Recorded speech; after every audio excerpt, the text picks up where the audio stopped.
it's Vicki Norris of Restoring Order. I want to help you get your whole life organized this year.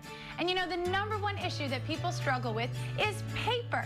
So if you're buried by paper and overwhelmed, it's not you, it's the paper. It's a very complex set of systems that you're going to need. And in fact, every household or workplace needs 3 systems: processing, projects, and permanent. Now, your processing system is where you're going to queue incoming paper for action and move it along. We call it a runway. You're going to move items along by what needs to happen to them: to do, to pay, to call, to read, you know. The next system is projects. That is a place that you are going to store current or pending paper, and it is an above-ground system so you can see what needs to happen. We call it short-term parking.